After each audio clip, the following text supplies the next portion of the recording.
tarde, pessoal. Tudo bem? Tranquilo? Todo mundo almoçou? Tá com aquele sono depois do almoço ou não? Aquele pouquinho, né? Mas vamos lá. Um evento de tamanha importância e de tamanho conhecimento para nós que somos serratenses. Gostei desse termo que o professor Povas usou. Traz para nós um enriquecimento muito grande. E nessa tarde, nós do Conselho de Engenharia e Agronomia, nós estamos aqui para falar com vocês como profissionais, futuros profissionais, né, das áreas da engenharia, da agronomia e das geociências, e como que essa profissão, como que a atuação profissional de vocês, ela pode ser desempenhada no nosso estado em questões de atribuições profissionais, mas principalmente, pessoal, aquilo que o professor Povas falou, nós como profissionais, nós temos que sempre pensar no nosso bioma, que é o nosso meio de subsistência, né? Pensar no cerrado, na restauração do cerrado, faz toda a diferença para quem vive no cerrado, né? Quem aqui está escutando aí nos noticiários, na última semana, está saindo os dados do INPE, né? Enquanto a Amazônia diminuiu os índices de desmatamento, o cerrado tem aumentado cada vez mais os índices de desmatamento. E aí é sempre bom lembrar que existe o desmatamento legal e ilegal, e o que a gente precisa para a nossa subsistência é que nós, como cidadãos, como profissionais e como produtores, nós tenhamos essa consciência de aliar o desenvolvimento sustentável no nosso bioma, que é isso que nós, como profissionais, fazemos. Pessoal, hoje a gente quer mostrar para vocês o que é o Conselho, né? O que é o CREA, por que o CREA patrocina um evento desse do Encontro de Restauração do Cerrado, né? Já agradecer ao Guilherme, toda a equipe da Casa do Cerrado pelo convite, por abrir as portas para o CREA. O CREA ele é um Conselho de Engenharia e Agronomia que é uma autarquia pública federal, né? E não só registra os profissionais das engenharias e da agronomia, mas também os profissionais da meteorologia, da geografia e das geociências, né? Então, se a gente for olhar para esse lado, o CREA ele tem tudo a ver com o Cerrado, né? Principalmente o CREA Goiás. E aí, pessoal, quando a gente fala de CREA, o CREA existe para garantir o cumprimento da Lei 5.194, para registrar nós como os profissionais, fiscalizar o exercício profissional e conferir as atribuições profissionais. Olha só que interessante, né? Na Lei 5.194, no artigo 1º, depois se vocês forem olhar, fala que as profissões, as nossas profissões da agronomia, da engenharia, são profissões de interesse social e humano. Olha que mais interessante, né? Então, se as nossas profissões são de interesse social e humano, quer dizer que o desempenho das nossas profissões está diretamente relacionado com a qualidade de vida da sociedade. Não existe desenvolvimento e também não existe o desenvolvimento sustentável sem a atuação de nós, profissionais. E aí, pessoal, quando você entra lá no site do CREA, esse material já está salvo nesse computador aí, Guilherme, depois pode encaminhar para o pessoal, vocês conseguem clicar nesse link, é uma apresentação que tem alguns links muito úteis para vocês. E lá vocês vão entender como que funciona realmente todo esse sistema profissional a qual nós estamos inseridos. Lá nós vamos ver institucional, profissional, empresa, fiscalização. E aí a gente vai ver que o CREA, ele possui em cada município, em 28 municípios, para ser mais exatos, uma unidade administrativa. Aqui em Ceres nós temos a unidade administrativa do CREA, que é aquela casa da engenharia, que é um ponto de apoio para todos os profissionais. E aí, o sistema ele funciona não só com o CREA. Nós temos também as associações e as instituições que compõem esse sistema. Por exemplo, quem está aqui formando no IF Goiano Campus Ceres está na instituição de ensino, que está preparando vocês teoricamente para o mercado de trabalho. Quando vocês se tornam profissionais, têm o registro profissional de vocês passam a ser um profissional que vai lutar pelo seu piso salarial, vai lutar por condições de trabalho melhor. Aí a gente procura o Sindicato dos Engenheiros, que também é uma associação. Além dele, nós temos também a Mútua, que é um braço assistencial do sistema. A Mútua, pessoal, ela é uma instituição criada pela Lei 6496 de 77, que fornece subsídio financeiro para os profissionais que estão vinculados ao CREA, né? Então, depois que você formar, caso você queira abrir a sua empresa, caso você queira comprar um equipamento, comprar uma máquina, um carro, enfim, na Mútua você tem recurso financeiro para você conduzir a sua profissão. lá alguns dos benefícios que são oferecidos pela mútua, tem plano de saúde, previdência e tem também os benefícios reembolsáveis e sociais, que é a questão do dinheiro. E aqui tem uma série de associações que hoje compõem lá, né, o plenário do CREA Goiás. Cada modalidade de engenharia tem a sua associação e eu super indico para vocês visitarem cada uma dessas associações. Olha lá, tem a Associação do Clube de Engenharia, de Segurança dos Trabalhos, enfim, são associações que vão contribuir muito com vocês. Bom, mas agora vamos falar de números. Em números gerais no nosso país, nós temos cerca de 1 milhão de profissionais da engenharia, da agronomia, das geociências. Só que em Goiás nós somos 74 mil profissionais. Destes 74 mil profissionais, 13.641 são profissionais da agronomia. Tá? Esses dados aí foram atualizados agora, até no último dia 31 de agosto. Cerca de 13 mil desses profissionais são profissionais da agronomia. Então, é um número de profissionais que representam uma parcela da sociedade que trabalha em promover o desenvolvimento da sociedade, da segurança alimentar, mas principalmente esse desenvolvimento sustentável do bioma cerrado. Pode ir? E aí, pessoal, o que o engenheiro agrônomo ele pode desempenhar na sua atuação profissional? É importante a gente lembrar que a Resolução 218, de 73, ela é uma resolução que abrange as 18 atividades de todas as engenharias. Um exemplo prático aqui é o meu caso, eu sou engenheiro sanitarista ambiental. Das 18 atividades, eu só posso fazer da 1 a 14 e depois a 18. Quem é agrônomo faz as 18 atividades. Quais são essas atividades? Vamos lá? Desde a 1 a 9, vai de supervisão, estudo, vistoria, perícia, ensino, pesquisa, e da 10 a 18, que vai de padronização, execução, produção técnica, operação e manutenção, execução de instalação. Essas atividades profissionais, quando você tem uma modalidade diferente, por exemplo, os agrônomos podem fazer da 1 a 18 de uma série de atividades. Os engenheiros civis podem fazer da 1 a 18 de outra série de atividades. Quais são as atividades correlatas apenas aos agrônomos? Artigo 5º da Resolução 218, sem prejuízo do Decreto 23.196. Agora vamos falar um pouquinho de história. Esse Decreto 23.196 da agronomia, lá de 1933, 90 anos já, né? Ele é um decreto que acompanha junto ali com o pessoal da engenharia civil, que tinha um decreto lá em 1933 também, que regulamentava a profissão do engenheiro civil. Por que isso aconteceu? Quem está aí, quem lembra aí das aulas de história, o que estava acontecendo no mundo todo ali mais ou menos na década de 20, até o final da década de 20, ali 1929, aconteceu o quê? Alguém falou aí, ó. Afetou o mundo inteiro. 1929, quebra da Bolsa de Nova York. Aí o que aconteceu no Brasil? O Brasil estava numa crescente de mecanização, quem lembra lá? Governo de Getúlio Vargas, né? E aí houve um movimento de imigração para o nosso país. E aí o Adolfo Morales e o Pedro Demóstenes, são dois engenheiros, buscaram lá o Getúlio Vargas e falou assim: Getúlio, a gente precisa organizar aí as atribuições dessas profissões. E aí foi criado esses dois decretos. Então, a agronomia, pessoal, juntamente com a engenharia civil, são as profissões das engenharias mais antigas em termos de regulamentação. Então, tanto o artigo 5º da 218 quanto o decreto de 33 atendem aos engenheiros agrônomos. E olha lá, atividades 1 a 18, como eu falei, referentes a construção rural, engenharia rural, irrigação, drenagem, fitotecnia, melhoramento animal e vegetal, recursos naturais renováveis, ecologia, defesa sanitária, tecnologia da transformação, beneficiamento e conservação dos produtos, agropecuária, fertilizantes, microbiologia, implementos agrícolas. Gente, é uma série de atuação profissional que vocês possuem, tá?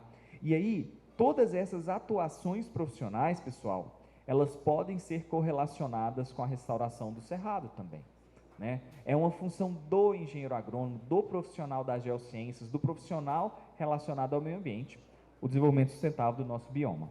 E aí, pessoal, aqui a gente tem um aparato de quais são as grandes áreas de atuação que os engenheiros, agrônomos, que já estão atuando no mercado de trabalho, estão desenvolvendo as suas anotações de responsabilidade técnica. Ou seja, as grandes áreas de atuação de todas as engenharias, está lá, edificação, saneamento, mecânica, serviços gerais. Beleza. Mas em serviços técnicos de todas as engenharias, está lá, instalação elétrica em baixa tensão, estrutura de concreto armado, sumidouro, fossa séptica. Beleza. Agora, dentro da agronomia, do engenheiro agrônomo, disparado está a agricultura, né, depois defesa sanitária, economia rural, serviços topográficos, meio ambiente, com quase 10%, e dentro dessas áreas de atuação, a cultura da soja, no nosso estado, ela é o serviço técnico, né, mais desempenhado, seguido de receituário agronômico, crédito rural, cultura do milho, e aí vem serviços afins e correlatos a meio ambiente, georreferenciamento de imóveis rurais. Para vocês verem como que está sendo a área de atuação da agronomia no nosso estado atualmente. Isso vocês podem ver não só para o município de Ceres, ou Rialma, ou São Patrício, você pode ver para qualquer município do estado. No link que está aqui, que a gente está mostrando lá em cima, CREA oferece acesso às informações a quase 1 milhão de RTs. Você pode clicar, esse PDF vai ficar com vocês, você clica, seleciona a cidade e seleciona a profissão que você quer ver, como que está a atuação técnica desses profissionais. E aí você vai ter acesso a tempo e a hora de como que estão as atuações profissionais no nosso estado. Isso só é possível, pessoal, porque desde 77, com a Lei 6496, a criação da ART, que resguarda o profissional e o cliente e garante a responsabilidade técnica, ela é um ato obrigatório. Todos os profissionais, em cada execução de obra ou serviço, eles devem fazer aí o preenchimento da ART. E define, pessoal, quem é o responsável técnico e qual que é aquela obra que está sendo prestada naquele local. Então, a ART, ela, além de resumir e resumir o contrato, ela resguarda o cliente, protege o profissional e assegura que existem limites e responsabilidades ali. É sempre bom a gente lembrar que todas as vezes que a gente emite um ART, tá? Quando vocês forem emitir a ART de vocês, vocês também deem baixa nessa ART ao final deste serviço. Bom, aqui eu vou deixar para vocês, também quem pegar o PDF depois, quiser fazer um teste, como emitir um ART, tá? Existem, entrando com esse RNP, esse usuário, essa senha, você consegue aí assistir vídeos de como preencher um ART para vocês já irem treinando para quando estiverem lá no mercado de trabalho. É só clicar nesse link que aí você vai poder acessar essa página. E aí, pessoal, quando a gente emite as nossas ARTs, nós podemos ter um acervo técnico, né, instituído pela Resolução 1025, que é um documento que garante, atesta, que aquele profissional ele realmente executou aquela obra ou aquele serviço. Prestou uma assessoria rural, fez um projeto para crédito rural, fez uma assessoria de irrigação e drenagem, fez uma assessoria de um plantio de um sistema agroflorestal. Você pode ter essa RT e ter também uma certidão de acervo técnico, garantindo que foi você quem fez. E essa certidão de acervo técnico é o instrumento que vai certificar, o CREA te certificando que você é responsável por aquelas atividades. Juntamente com essa certidão de acervo técnico, a gente tem o livro de ordem, que é a Resolução 1094 de 2017, que é uma memória escrita das atividades dos responsáveis técnicos.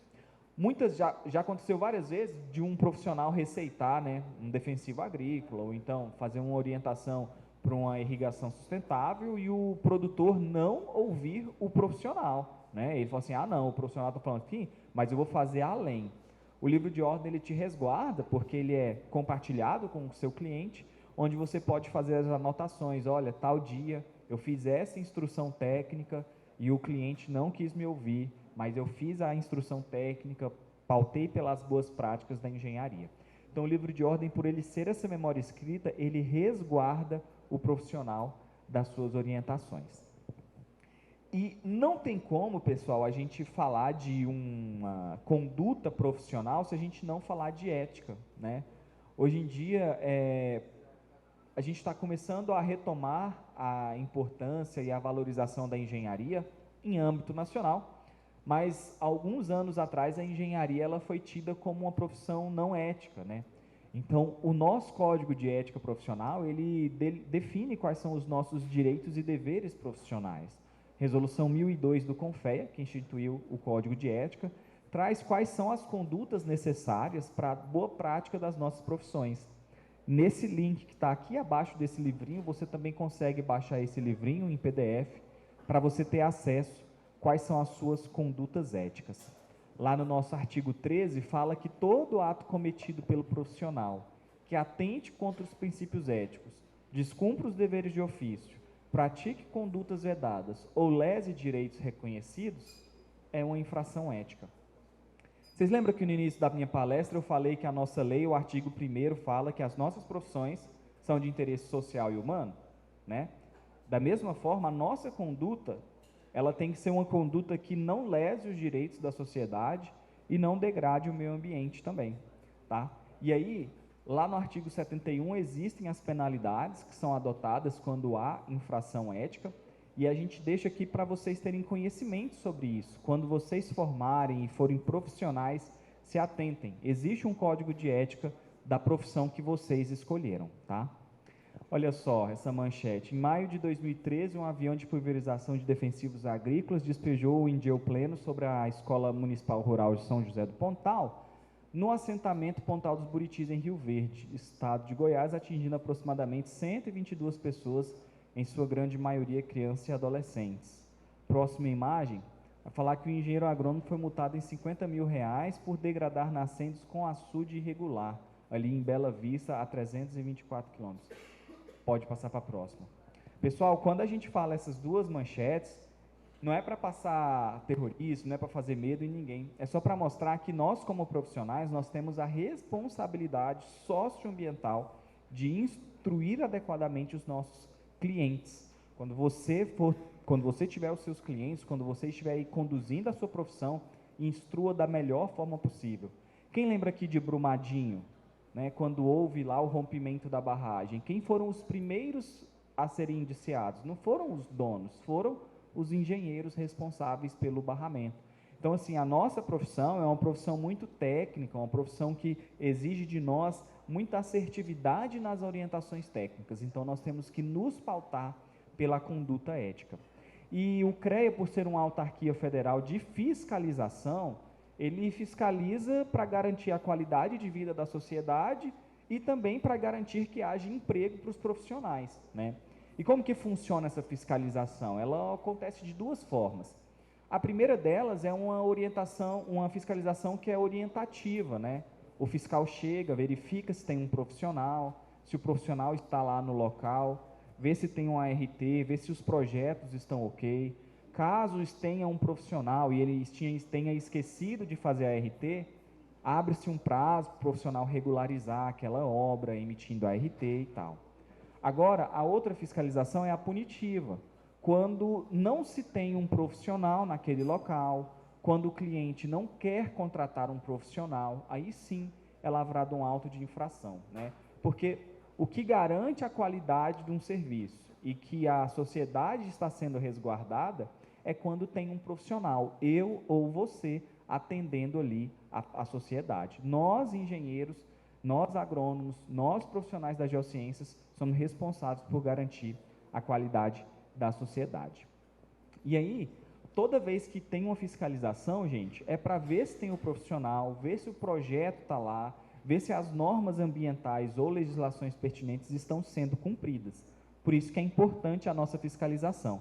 Né, o CREA hoje conta com 42 fiscais que fiscalizam em todos os municípios do estado, fiscaliza de forma inteligente, georreferenciada, para trazer maior celeridade nas nossas fiscalizações, fazendo parcerias com prefeituras e empresas, por exemplo, Chesp, né, uma parceira, as prefeituras, Enel, a Agrodefesa, Tribunal de Contas do município, sempre para que essa fiscalização seja mais assertiva e proteja mais a sociedade. Por fim, pessoal, na nossa fala aqui, é interessante a gente sempre relembrar do nosso artigo 1º, né, que as nossas profissões são caracterizadas por realizações de interesse social e humano. Olha que legal aquele gráfico, né? Quando a gente passa uma proposta para o cliente, passa uma proposta para o produtor, a gente não está entregando apenas um preço, pessoal. O que pesa mais na nossa proposta é a economia, a qualidade e a segurança que nós aferimos para a sociedade. Por que nós estamos aqui estudando, né, nos formando, nos capacitando para sermos bons profissionais? Justamente para desenvolver a comunidade, para desenvolver a região, para desenvolver o nosso estado, né? E aí, quando nós falamos de desenvolvimento, nós não podemos esquecer que nós somos o elo principal desse desenvolvimento, né? Profissionais que estão sendo capacitados para isso. Pessoal, eu vou deixar esse material com vocês para a gente sempre lembrar que a gente, antes de ser engenheiro, a gente é também um cidadão, né? Então, nós somos um agente de transformação. Nesse material aqui vai conter um QR Code. Pode passar, Guilherme, para o próximo, depois a gente volta nesse. Esse QR Code aqui, depois quem quiser ler com o celular, o material vai ficar para vocês, é um grupo do WhatsApp que é de relacionamento do CREA com os alunos, né? Quem tiver alguma dúvida, não, eu quero saber como é que está o mercado de trabalho, eu vou formar daqui 6 meses, eu quero me capacitar, está tendo curso gratuito, direto tem curso gratuito lá no CREA e também no interior, nas 28 casas da engenharia. E tem outro grupo também, pode passar para o outro lado, para frente, esse outro QR Code aí, é o QR Code do CREA Jovem. O CREA Jovem é para só acadêmicos, tá? Quando vocês formarem, vocês não podem participar do CREA Jovem. O CREA Jovem é só enquanto vocês são alunos, que aí é um grupo para vocês desenvolverem atividades de soft skills, como comunicação, oratória, aprender um software, aprender a fazer projetos, aprender a fazer palestras, enfim. O CREA Jovem ajuda os acadêmicos. Aí pode voltar lá no obrigado. Eu encerro minha fala aqui, estando aberto a perguntas para vocês, tá? E o CREA agradece por nós termos sido convidados, viu, Guilherme? Obrigado.